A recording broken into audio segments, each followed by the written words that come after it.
Hello my students, welcome back to my channel exam Darpan. अगर आप भी क्लास 10th के स्टूडेंट हो और 20 फरवरी को साइंस का पेपर देने वाले हो तो गलती से भी इस वीडियो को स्किप मत करना। हो सकता है आप फेल हो जाओ, क्योंकि मेरे पास है ये साइंस का वायरल पेपर जो कि 100% आपके एग्जाम में आने वाला है। 100% आपके एग्जाम में आने वाला है। तो क्या है कोड, एक बार देख लो।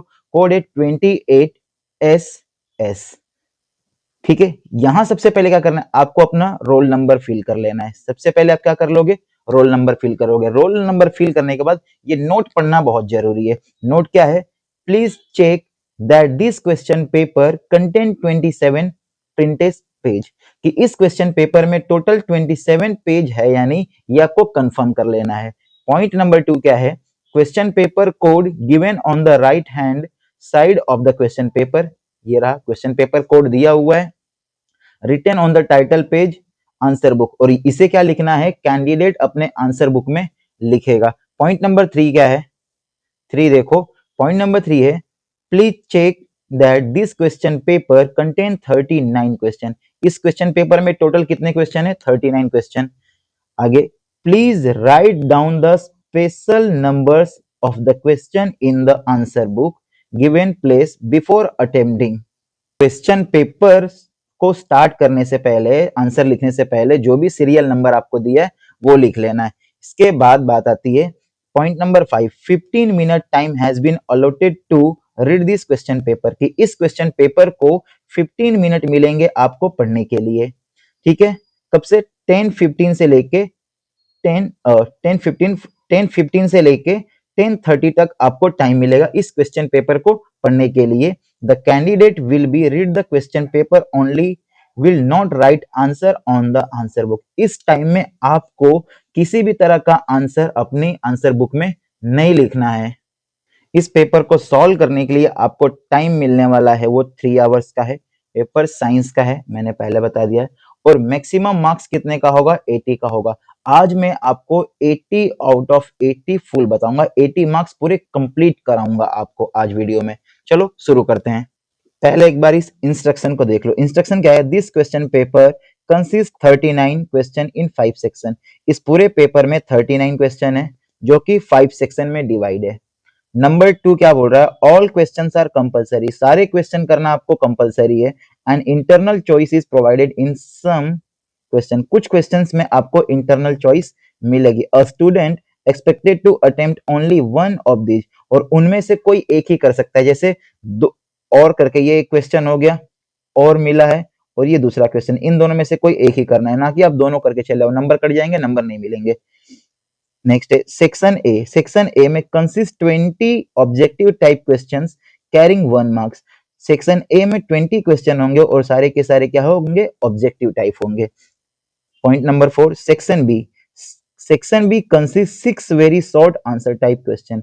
सेक्शन बी में 6 क्वेश्चन होंगे जो कि very short answer type question वाले होने वाले हैं, और 2 मार्क्स ईच। हर एक क्वेश्चन के कितने नंबर होंगे, 2 मार्क्स होंगे। Answer to this question should be range, इसका जो भी आंसर लिखना है वो आपको 30 से लेके 50 वर्ड्स में आंसर लिखना पड़ेगा। अगर इससे कम में लिखते हो तो नंबर्स आपके कटेंगे। पॉइंट नंबर 5 है section C consist 7 short answer type questions carrying 3 marks each. Section C में 7 क्वेश्चन होंगे शॉर्ट आंसर टाइप के लिए, हर एक क्वेश्चन 3 मार्क्स का होगा, और आंसर आपको 50 टू 80 वर्ड्स में देना पड़ेगा। पॉइंट नंबर 6 है section D consist 3 long answer type question. Section D में 3 क्वेश्चन होंगे, लॉन्ग आंसर टाइप वाले क्वेश्चन होंगे, कैरिंग 5 मार्क्स। हर एक क्वेश्चन कितने नंबर के लिए होगा, 5 मार्क्स के लिए होगा। Answer this question should be in range, हर एक क्वेश्चन का आंसर आपको 80 से लेके 120 वर्ड में देना ही देना है।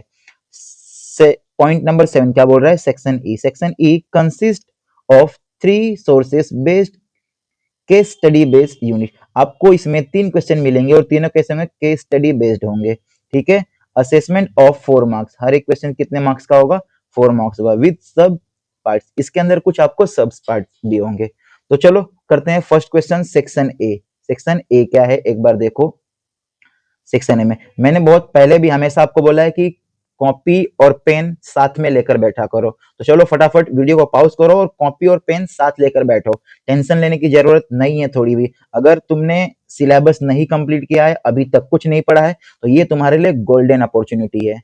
तो इस टाइम को भी खराब मत करो, क्योंकि यही वो टाइम है जो तुम्हारा रिजल्ट डिसाइड करने वाला है। तो टाइम खराब मत करो, जैसे बोल रहा हूँ वैसे करो, ठीक है। जैसे बोलो, कॉपी और पेन लेके बैठो साथ के साथ मेरे। फर्स्ट क्वेश्चन हम रीड करते हैं सेक्शन ए का। क्या बोला है? In a redox reaction oxidation refers. Redox reaction में ऑक्सीडेशन किससे रेफर करता है?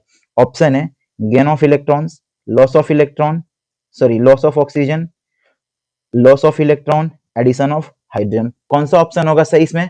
बेटा इसमें option number B loss of electron हो जाएगा सही आंसर। मैंने बोला है फटाफट कॉपी और पेन लेकर बैठो। तो सबसे पहले बात करते हैं, जरा इस समझो कि रेडॉक्स रिएक्शन होता क्या है। रेडॉक्स रिएक्शन क्या होता है? तो एक ऐसी रिएक्शन, रेडॉक्स, एक पेज लेता हूं अलग से समझा। तो सबसे पहले तो समझो रेडॉक्स होता क्या है। रेडॉक्स रिएक्शन क्या होती है? तो एक ऐसी रिएक्शन जिसमें oxidation oxidation oxidation and reduction दोनों हो। एक ऐसी रिएक्शन जिसमें ऑक्सीडेशन और रिडक्शन दोनों हो, उसे हम क्या बोलेंगे? रेडॉक्स रिएक्शन बोलेंगे। आई बात समझ में? और ऑक्सीडेशन क्या होता है? तो ऑक्सीडेशन का भी वर्क के समझो। हमने पढ़ा है कि ऑक्सीजन गेन करना और हाइड्रोजन का लॉस। ऑक्सीजन गेन, हाइड्रोजन का लॉस क्या होगा? ऑक्सीडेशन होगा। ऐसे ही इसका उल्टा कर दो, तो ऑक्सीजन जब लॉस होगा और हाइड्रोजन जब गेन होगा, तो इसे हम बोलते हैं रिडक्शन। पर यहाँ एक और डेफिनेशन आती है, ये इतनी डेफिनेशन पूरी फुलफिल नहीं है। अगर इस डेफिनेशन से आप करते तो फिर तो ऑप्शन हो गया था गलत। और ऑक्सीडेशन की दूसरी डेफिनेशन क्या होती है? Loss of electron. Loss of electron, अगर इलेक्ट्रॉन का लॉस हो रहा है तो भी क्या होगा? ऑक्सीडेशन होगा। आई बात समझ में? तो रेडॉक्स क्या होता है पता लग गया, ऑक्सीडेशन क्या होता है पता लग गया, रिडक्शन क्या होता है पता लग गया। इसे लॉस ऑफ इलेक्ट्रॉन है और यहाँ लॉस गेन ऑफ इलेक्ट्रॉन हो जाएगा। यहाँ कर लो रिडक्शन में gain of electron, gain of electron. Copy और पेन अभी भी बोल रहा हूं साथ लेकर बैठो। नेक्स्ट बोल रहा है which of the following substances is base, कि इनमें से कौन सा बेस है? Sodium chloride. सोडियम क्लोराइड क्या है? सॉल्ट है। सोडियम क्लोराइड क्या है? सॉल्ट है। ओके। पोटेशियम हाइड्रोक्साइड क्या है? अपना बेस है। अपना पोटेशियम हाइड्रोक्साइड क्या है? बेस है। और याद रखना ये स्ट्रॉन्ग बेस है। क्या है? स्ट्रॉन्ग बेस है। तो इसके अकॉर्डिंग ऑप्शन नंबर बी हो जाएगा अपना करेक्ट। लेकिन बाकी चीजें भी हमें समझना बहुत जरूरी है। कार्बन डाइऑक्साइड क्या होता है? गैस बोल के आगे मत बढ़ जाना। अब तुम सोचोगे ये ऑप्शन में दिया ही क्यों, ये तो गैस होता है। अरे नहीं, इसका अपना भी तो कुछ नेचर होगा। तो ये थोड़ा सा एसिडिक होता है, एसिडिक होता है, ये याद रखना है। ये कैसा होता है? एसिडिक होता है। वाटर, वाटर क्या होता है? एसिडिक होता है या बेसिक होता है? क्योंकि देखो क्वेश्चन कैसे भी घुमा फिरा के पूछ लेगा, है ना। तो अपने को सारी चीजें, एक एक चीजें कॉन्सेप्ट क्लियर होना चाहिए। वाटर कैसा होता है? न्यूट्रल। वाटर कैसा होता है? न्यूट्रल। एक एक चीजें अपनी कॉपी बनाओ, नोट करते चलो साथ के साथ। ऐसा नहीं कि वीडियो देख लिया और पूरा हो गया, नहीं, बिल्कुल ऐसी गलती नहीं करना है, ठीक है। साथ के साथ नोट्स बनाते चलो अपनी। नेक्स्ट क्वेश्चन देखते हैं। नेक्स्ट क्वेश्चन है, नेक्स्ट क्वेश्चन में बोल रहा है क्वेश्चन नंबर थर्ड। इतना कर लिया तो 1 मार्क्स ये और 1 मार्क्स ये, 2 मार्क्स आपके पक्के हो गए। चलते हैं थर्ड मार्क्स के लिए। Which of the following salt does not have water of crystallisation, कि इनमें से कौन सा है जिसमें वाटर नहीं है, क्रिस्टलाइजेशन प्रोसेस मुझे करना हो तो सबसे पहले अब कैसे पता लगेगा? तो सबका फॉर्मूला याद होना चाहिए। ऑप्शन नंबर ए क्या बोला है? Blue vitriol. और ब्लू विट्रोल का फॉर्मूला क्या होता है? ब्लू विट्रोल का फॉर्मूला होता है CuSO4 5H2O 5H2O। इसमें तो वाटर है, इसमें तो वाटर है, ये ऑप्शन नहीं हो सकता है अपना। इसमें वाटर है, ये नहीं हो सकता है। नेक्स्ट है option number B baking soda. Baking soda का फॉर्मूला क्या होता है? देखो जब तक याद नहीं होगा ना फॉर्मूला, तुम इसका आंसर नहीं कर सकते हो। बेकिंग सोडा क्या होगा? NaHCO3। बेकिंग सोडा, इसी को हम खाने वाला सोडा ही बोलते हैं, जो बेकिंग के लिए, बेक करने के लिए बेकरी में यूज होता है। इसके अंदर वाटर है क्या? नहीं। तो इसके अकॉर्डिंग अपना ऑप्शन नंबर बी हो जाएगा करेक्ट। ऑप्शन नंबर बी क्या हो जाएगा करेक्ट। पर वॉशिंग सोडा का भी फॉर्मूला देख लो साथ के साथ। वॉशिंग सोडा का फॉर्मूला क्या होता है? तुम बोलोगे सर लिखो इसका Na2CO3 और 10H2O, इसमें भी वाटर है। ऑप्शन नंबर डी क्या था? जिप्सम। जिप्सम का फॉर्मूला बार बार पूछता है, देखो जिप्सम का फॉर्मूला क्या हो जाएगा CaSO4 और ये हो गया 2H2O। ओके, तो वाटर किस में है? सिर्फ और सिर्फ इसमें भी है, इसमें भी है, इसमें भी है, तो ये ऑप्शन नहीं होगा। वाटर किस में नहीं है? तो ऑप्शन नंबर बी में अपना हो जाएगा ये करेक्ट आंसर। आई बात समझ में? क्रिस्टलाइजेशन क्या होता है? तो देखो जैसे क्रिस्टलाइजेशन का मतलब है ना कि कोई चीज को मैं गर्म करूं और लास्ट में वो एक क्रिस्टल टाइप का कुछ बच जाए, क्रिस्टल टाइप का, तो उसी प्रोसेस को मैं क्रिस्टलाइजेशन बोलता हूँ। जैसे मैं पानी वगैरह गर्म कर रहा हूँ, ठीक है, उसमें कंकड़ पंकड़ थोड़े से बच गए, वो एक तरह के क्रिस्टल बच गए ना, तो उसी को हम क्रिस्टलाइजेशन बोलते हैं। अब तुम बोलोगे सर अगर क्रिस्टलाइजेशन ये होता है तो फिर ये वाला ऑप्शन कैसे हो गया? इसमें भी तो ये बच जाएगा, लेकिन इसमें पानी तो है ना, मतलब ओरिजिनल फॉर्मूला तो ये पानी है इसके साथ, ओरिजिनल फॉर्मूले में पानी है, ओरिजिनल फॉर्मूले में पानी है, और इस फॉर्मूले में पानी नहीं है, इसीलिए ये करेक्ट है ऑप्शन। आई बात समझ में? आ जाओ ऐसे करते हैं क्वेश्चन नंबर 4। नंबर 4 बोल रहा है the difference between water molecule and gypsum and plaster of Paris is. Water molecule, difference between water molecules का क्वेश्चन जरा समझो क्या पूछा है, क्वेश्चन जरा समझो। वाटर जिप्सम का और प्लास्टर ऑफ पेरिस का, तो पहले तो लिख लो जिप्सम का फॉर्मूला। जिप्सम का फॉर्मूला लिखो। जिप्सम का फॉर्मूला क्या होता है? मैंने अभी बताया था ना तुमको, CaSO4 और ये हो गया 2H2O। ओके, ऐसे ही प्लास्टर ऑफ पेरिस का, प्लास्टर, मैं ब्लू वाली पेन यूज करता हूँ, इसमें थोड़ा सा लिखने में दिक्कत हो रहा है मुझे। Plaster of Paris, plaster of Paris का फॉर्मूला क्या होगा? तुम बोलो सर CaSO4 और हाफ H2O, दोनों का फॉर्मूला लिख लिया। बोल क्या रहा है? डिफरेंस बिटवीन, डिफरेंस का मतलब माइनस करना है, वाटर मॉलिक्यूल्स। इसमें कितने वाटर मॉलिक्यूल्स हैं? 2 पार्ट है। इसमें कितने वाटर मॉलिक्यूल्स हैं? हाफ पार्ट है। तो अब अगर मैं 2 में से हाफ माइनस करूं तो कितना बच जाएगा? 1.5 बच जाएगा। और इसी 1.5 को अगर नहीं समझ में आया, देखो 1 लेके एलसीएम लेके सॉल्व करो। 2 का 2 में होगा तो कितना आ जाएगा? 4 आ जाएगा। 1 का 1 में होगा तो माइनस का 1, अपॉन में क्या होगा? 2। सॉल्व करेंगे 3/2, और इस जो 1 पॉइंट हाफ लिखा इसको भी तो मैं 3/2 लिख सकता हूँ। मतलब डिफरेंस कितना है इसका? 3/2। तो इसके अकॉर्डिंग ऑप्शन नंबर डी हमारा हो जाएगा करेक्ट। आई बात समझ में? अगर तुमसे ये पूछ लिया होता कि इन दोनों का रेशियो क्या है, तब क्या बोलते तुम? अगर वाटर मोलिक्यूल्स का रेशियो बोल लिया था तब, तो यहाँ कितना लिखा है?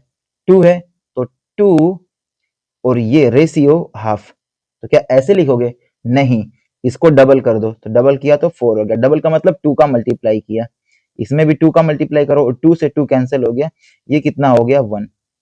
तो अगर रेशियो पूछ लेता तो 4:1 हो जाता। डिफरेंस पूछा मतलब माइनस करने के लिए पूछा है। सोचो क्वेश्चन किस लेवल तक पूछ रहा है। आ जाओ ऐसे ही करते हैं क्वेश्चन नंबर 5। और हाँ, पेन और कॉपी लेके बैठो और साथ के साथ एक एक चीज, एक एक पॉइंट जो भी बता रहा हूं उसे नोट करते जाओ, ठीक है? 5 में देखो क्या बोल रहा है।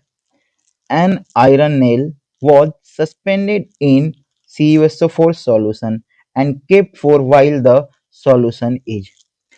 कि अगर CuSO4 में मैं आयरन नेल डालता हूं, मतलब आयरन डालता हूं, तो उसका कलर कैसा हो जाएगा ये बताना है। पहले तो एक बार ये हुआ क्या समझो कि आयरन है, आयरन मतलब Fe प्लस किस में डालना है? CuSO4 में मैंने डाला, तो ये रिएक्शन हुई क्या? तो ये रिएक्शन हुई FeSO4 और ये Cu बाहर हो गया। ओके, तो अब जो पहले Cu का कलर था, जो पहले CuSO4 का कलर था, ये था ब्लू।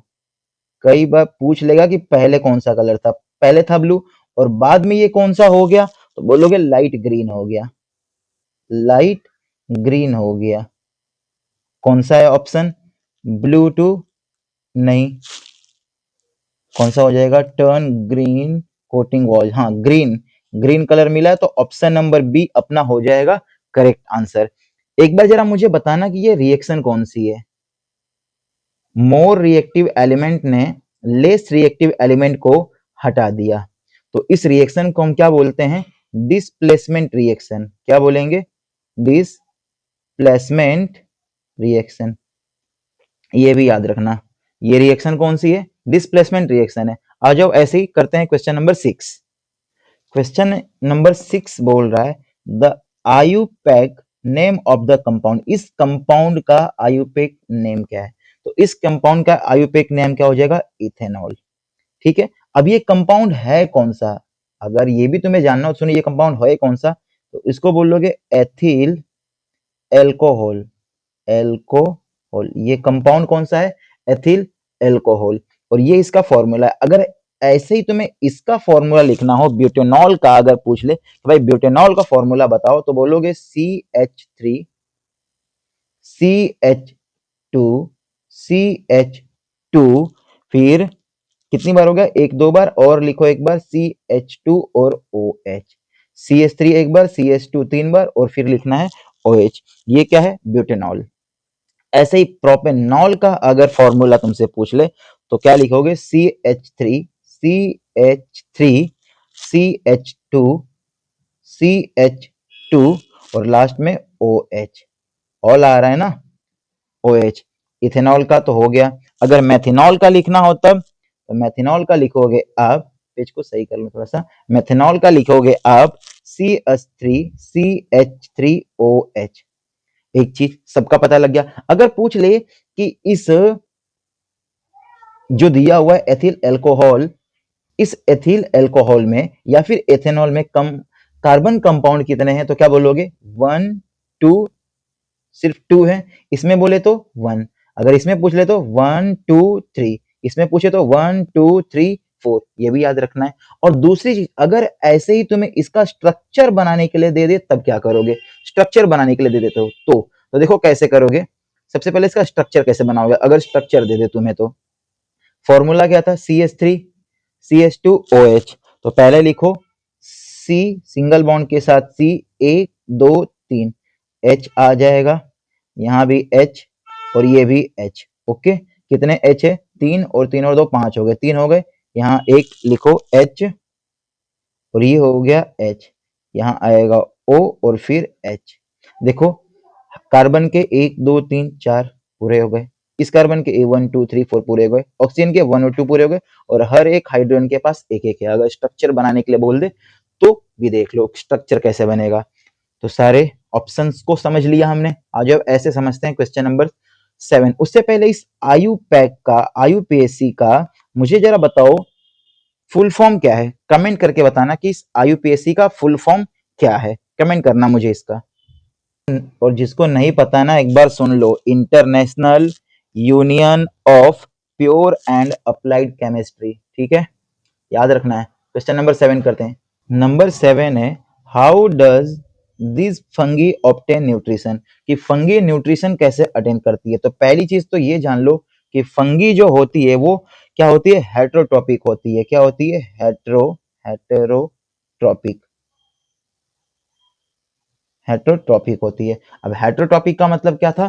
कि फंगी अपना खाना खुद नहीं बनाती है, ये अपने खाने के लिए किसी चीज पे डिपेंड रहती है। आई बात समझ में? ऑप्शन नंबर क्या है? By eating the bread on which growing, नहीं। By using the nutrients from the bread prepare on food, नहीं। ऑन फूड तो है ही नहीं जी, खुद से खाना बनाते ही नहीं है। By allowing other organism to grow on their breads and the consuming, ये भी नहीं होगा। By breaking down the nutrients bread and absorbing them, option number D हो जाएगा करेक्ट। एक बार समझाता हूं कैसे। मैंने ये बोला कि ये क्या है? हेटेरोट्रॉपिक है, अपना खाना खुद नहीं बनाते हैं, ये डिपेंड रहते हैं, है ना। ये जो फंगी है ये सेपोफ्राइटिक मोड यूज करते हैं। ये क्या करते हैं? सेपोफ्राइटिक मोड यूज करते हैं। अब ये यूज करते हैं तो ये ब्रेड हो गया। इस ब्रेड के ऊपर ये क्या करेंगे? डाइजेस्टिव एंजाइम छोड़ देंगे। यहाँ जैसे डाइजेस्टिव एंजाइम छोड़ दिया, अब डाइजेस्टिव एंजाइम छोड़ने की वजह से जो कार्बोहाइड्रेट था, जो प्रोटीन था, वो क्या हो जाएगा? आपका सिंपल फॉर्म में आ जाएगा। क्या आ जाएगा? सिंपल फॉर्म में आ जाएगा और उसके बाद ये इसे एब्जॉर्ब कर लेते हैं। तो फंगी क्या होता है? हेटरोट्रॉपिक होता है। ये क्या करते हैं? ब्रेड के ऊपर डाइजेस्टिव एंजाइम छोड़ देते हैं, जिसकी वजह से ये कार्बोहाइड्रेट और प्रोटीन सिंपल फॉर्म में आ जाता है और बाद में ये इसे क्या कर लेते हैं? यूज कर लेते हैं, मतलब ऑब्टेन कर लेते हैं अपने न्यूट्रिएंट्स के फॉर्म में। और ऐसे ही ऑप्शन नंबर डी क्या हो जाएगा? करेक्ट हो जाएगा। आ जाओ वैसे करते हैं क्वेश्चन नंबर 8। क्वेश्चन नंबर 8 देखो। क्वेश्चन नंबर 8 है the endocrine system communicates through, कि इंडोक्राइन सिस्टम कैसे कम्युनिकेट करते हैं? नर्वस इंपल्स नहीं, इलेक्ट्रिकल नहीं, हार्मोन्स। ऑप्शन नंबर सी आपका करेक्ट हो जाएगा।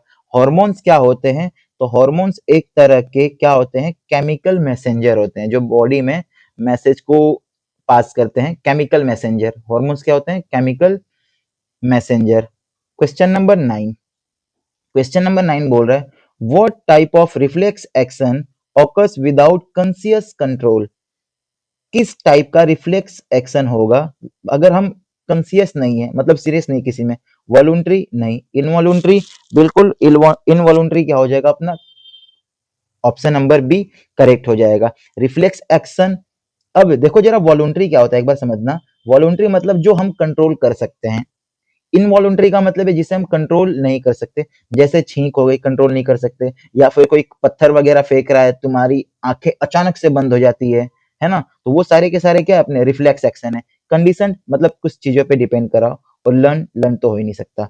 आई बात समझ में? ये तो इसका ऑप्शन कौन सा हो जाएगा? ऑप्शन नंबर बी करेक्ट हो जाएगा, और एक नंबर यहाँ भी तुम्हारे पक्के हो जाएंगे। ऐसे करते हैं हम नंबर 10। नंबर 10 क्या बोल रहा है?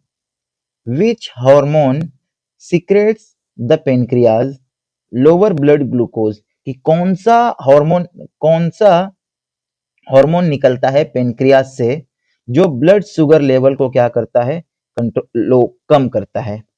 इंसुलिन पहला ही ऑप्शन है, इंसुलिन हो जाएगा करेक्ट आंसर। ग्लूको ग्लूकागोन लिखा हुआ है। ग्लूकागोन भी क्या होता है? देखो ग्लूकागोन जो होता है ना, ये भी पेनक्रियास से निकलता है, और जनरली ये जो होता है इंसुलिन का अपोजिट होता है। और ये कहाँ से निकलता है पेनक्रियास में? तो आपको याद रखना है कि ये अल्फा सेल से निकलता है। जितनी चीजें बोल रहा हूँ, एक एक चीजें में जो बोल रहा हूँ, उसके साथ के साथ कॉपी में नोट डाउन करते जाओ। इंसुलिन कंट्रोल करेगा। ग्लूकागोन क्या होगा? ये अल्फा सेल से निकलता है। ये एड्रिनल ग्लैंड से निकलता है। कहाँ से निकलेगा? एड्रिनल ग्लैंड से निकलेगा। थायरोक्सिन थायरोक्सिन कहाँ से निकलेगा? तो थायराइड ग्लैंड से निकलेगा। थायरोक्सिन कहाँ से? थायराइड ग्लैंड से। ऐसे करते हैं क्वेश्चन नंबर 11। अच्छा एक चीज और याद रखना है आपको, थायरोक्सिन जो होता है बॉडी में मेटाबॉलिज्म को रेगुलेट करता है। ठीक है। अच्छा कोई नहीं, मैं लिख के दिखाता हूँ, मैं किसी चीज़ में लिख देता हूँ। क्वेश्चन नंबर 11 में सारी चीजें मैं लिख के दिखाता हूँ। नंबर 11 क्या है? What is the role of ovary in flower? Flower में ओवरी का रोल क्या होता है ये बताना है। तो ऑप्शन नंबर ए नहीं, ऑप्शन नंबर बी नहीं, ऑप्शन नंबर सी क्या है? To protect ovules and develop into fruits. तो ऑप्शन नंबर सी अपना हो जाएगा इसका करेक्ट आंसर। तो पोलेन क्या करता है? जरा पोलेन का समझो, मैं लिख के बता देता हूँ तुमको। ठीक है, तुम बोल रहे हो लिख के बताओ, तो मैं लिख के देता हूँ। पोलेन का क्या काम है? तो पोलेन जो होता है वो एक एंथर होता है। क्या होता है? एंथर। फ्लावर में एंथर को हम क्या बोलते हैं? पोलेन बोलते हैं। बी वाला टू अट्रैक्ट पोलिनेटर्स। पोलिनेटर्स क्या होते हैं? तो ये प्राइमरी फंक्शन ऑफ पिटल्स। क्या बोलेंगे हम? Primary function of primary function of petals. Primary function होते हैं पीटल्स के। ऑप्शन नंबर सी तो पता ही लग गया। ऑप्शन नंबर डी क्या है? To support flower. अरे भाई फ्लावर को कौन सपोर्ट करता है? तो फ्लावर को सपोर्ट करता है स्टेम। फ्लावर को सपोर्ट कौन करता है? स्टेम। आ जाओ ऐसे ही करते हैं क्वेश्चन नंबर 12। 12 क्या बोल रहा है? ध्यान से देखना है। नंबर 12 बोल रहा है the physical appearance of an organism referred to as, कि जो फिजिकल चेंजेस हमारे में, जो फिजिकल अपीयरेंस होता है, मतलब जैसा हम दिखते हैं, हम कई बार मम्मी की तरह दिखते हैं, पापा की तरह दिखते हैं, तो वो चीजें कैसे आती है? Phenotype, genotype, chromosome, DNA. तो इसका ऑप्शन हो जाएगा ऑप्शन नंबर ए फिनोटाइप। याद कैसे रखोगे? फिजिकल फिनोटाइप, जेनेटिकल जेनेटिकल किस में होगा? जीनोटाइप में। क्रोमोसोम, क्रोमोसोम क्या होता है? हमारी बॉडी में 23 पेयर होता है, टोटल 23 क्या होता है? पेयर होता है।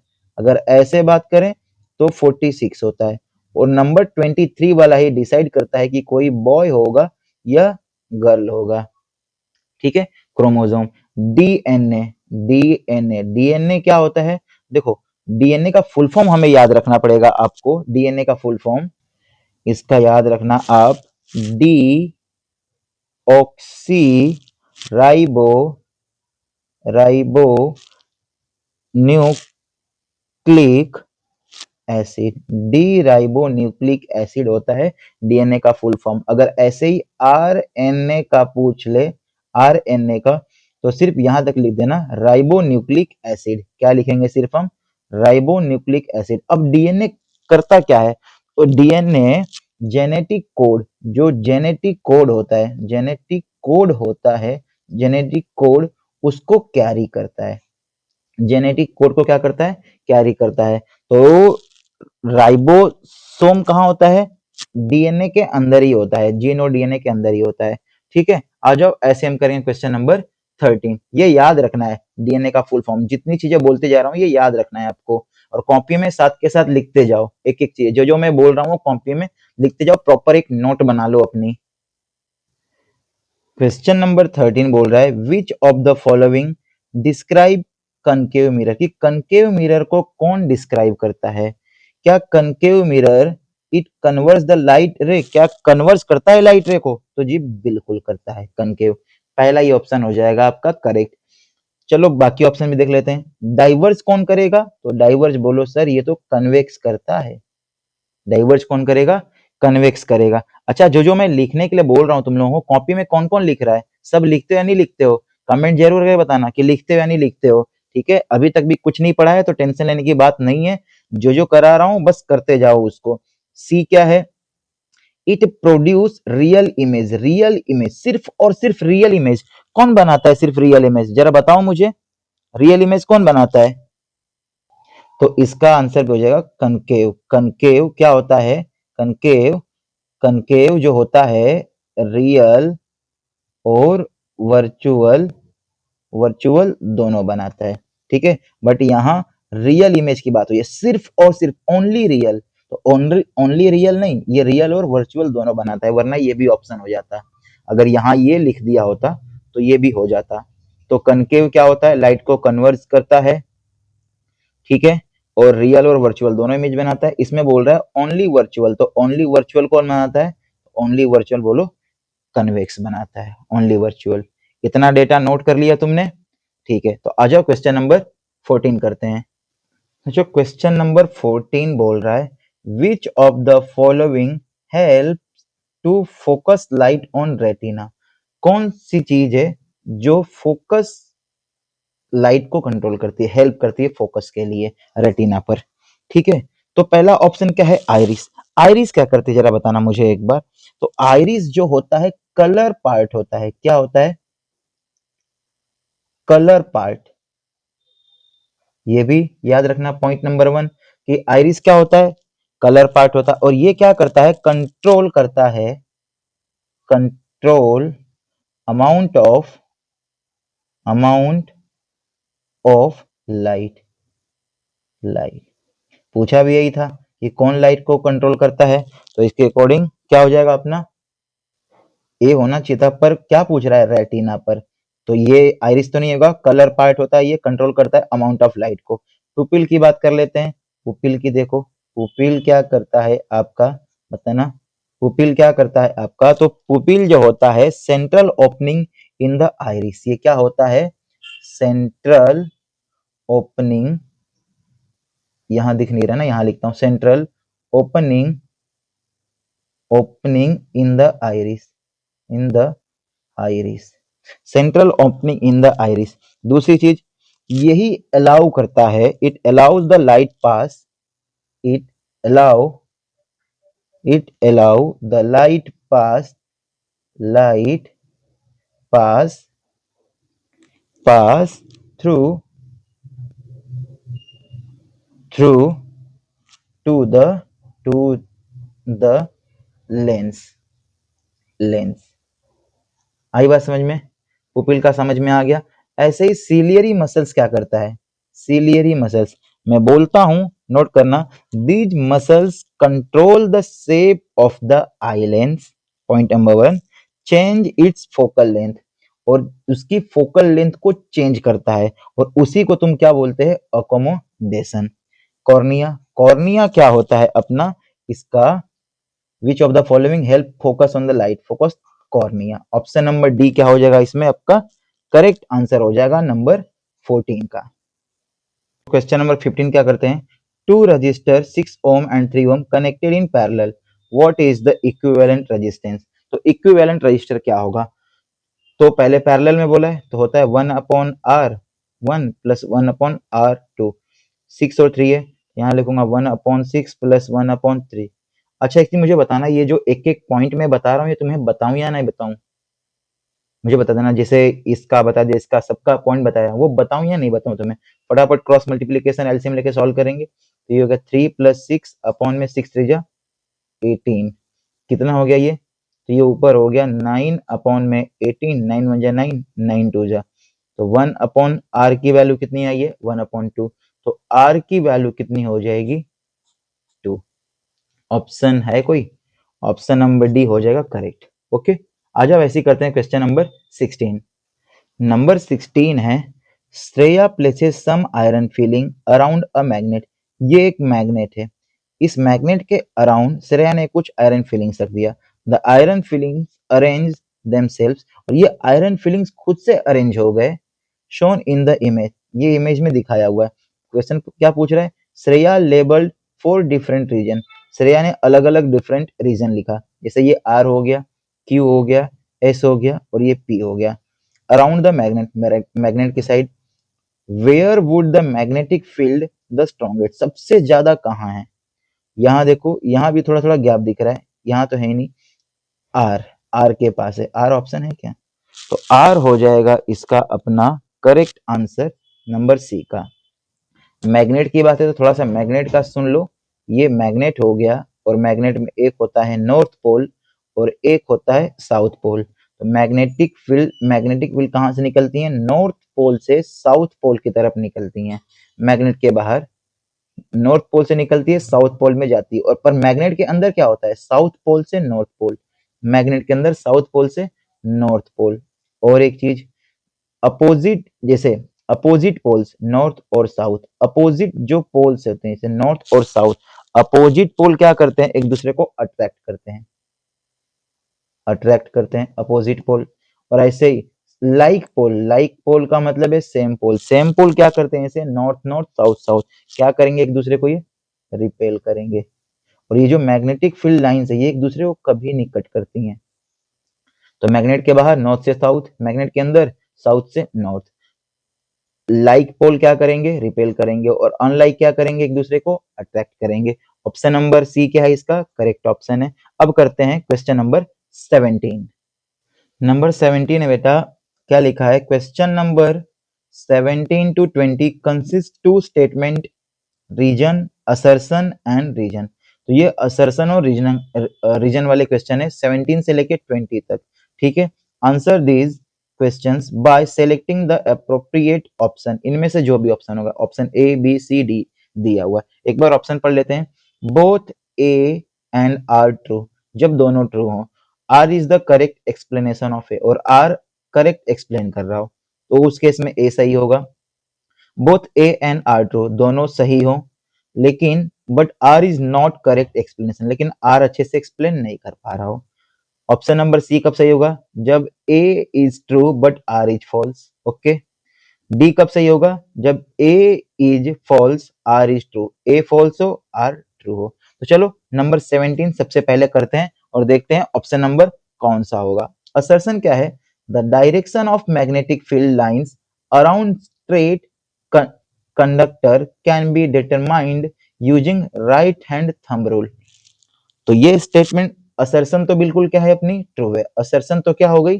ट्रू है, बिल्कुल है ना, कि राइट हैंड थंब रूल से ये पता लगता है, राइट हैंड थंब रूल से ही पता लगता है हमें। और रीजन क्या है? The right hand thumb rule state that thumb point in the direction of the magnetic field.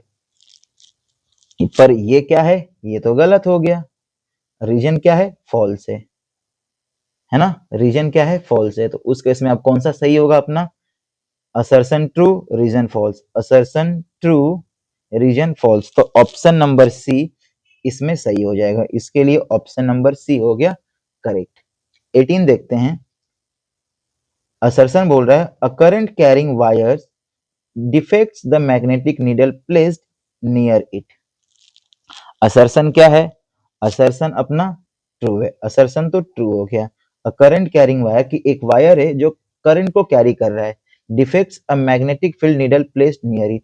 अगर उसके सामने, जैसे ये एक वायर है, इसमें करंट जा रहा है, अगर इसमें नीडल रख दूं तो ये थोड़ा सा ऐसे इधर उधर हिलना शुरू हो जाएगा। बिल्कुल होता है, क्योंकि वायर के अंदर मैग्नेटिक फील्ड लाइन जनरेट हो जाती है। ये तो सही है। रीजन क्या बोल रहा है, a magnetic field exist around the current carrying wire, reason भी सही है, रीजन सही है। अभी भी मैंने बताया कि अगर कोई वायर है, अगर उसमें करंट जा रही है तो मैग्नेटिक फील्ड इसके अराउंड जनरेट हो जाता है। तो दोनों सही हैं, रीजन भी और असर्शन भी। तो ऑप्शन कौन सा हो जाएगा, अच्छे से एक्सप्लेन भी कर रहा है कौन सा था, both A and R are true और आर इज द करेक्ट। तो इस केस में बेटा ऑप्शन नंबर ए हो जाएगा सही। चलो स्टूडेंट्स करते हैं नेक्स्ट, नंबर 19। असर्शन क्या बोल रहा है, the concentration of harmful chemicals is in the list in human beings. कि वो चीजें जो कंसेंट्रेशन जो हमें हार्मफुल करती है, हार्मफुल केमिकल्स हमारी बॉडी में बहुत क्या होते हैं, कम होते हैं। बिल्कुल क्या है ये, सही या गलत है असर्शन, तो असर्शन आपका फॉल्स है जी, असर्शन क्या है आपका, फॉल्स है। बट रीजन देख लेते हैं, man is at the apex of the food chain, बिल्कुल ये बात सही है, बिल्कुल। तो असर्शन फॉल्स हो, रीजन ट्रू हो, असर्शन फॉल्स हो और रीजन ट्रू हो, तो उस केस में ऑप्शन नंबर डी अपना हो गया करेक्ट। ठीक है, लास्ट वाला देखते हैं, लास्ट वाला देखते हैं, नंबर 20।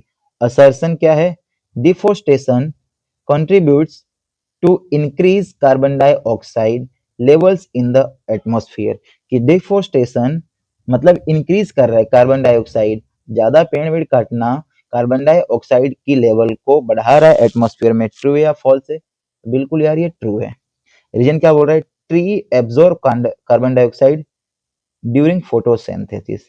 कि पेड़ जो होते हैं फोटोसिंथेसिस के टाइम कार्बन डाइऑक्साइड क्या कर लेते हैं, ऑब्जर्व कर लेते हैं। दोनों सही है, और जब दोनों सही हैं तो ऑप्शन नंबर ए क्या हो जाएगा, सही हो जाएगा। चलो दोस्तों, अगर आपको ये वीडियो पसंद आई हो तो चैनल को लाइक करना और सब्सक्राइब करना। और हाँ, अगर आप मुझे बताना कि एक एक ऑप्शन को मैं एक्सप्लेन करूं या नहीं करूं, या बस आंसर बता के खत्म कर दूं, एक बार इस बात बारे में मुझे जरूर बताना, आपकी क्या राय है, मुझे क्या करूं, एक एक ऑप्शन को एक्सप्लेन करूं या नहीं करूं। चलो मिलते हैं अगली वीडियो में। वीडियो पसंद आई हो तो लाइक कर देना और चैनल को सब्सक्राइब जरूर कर देना यार।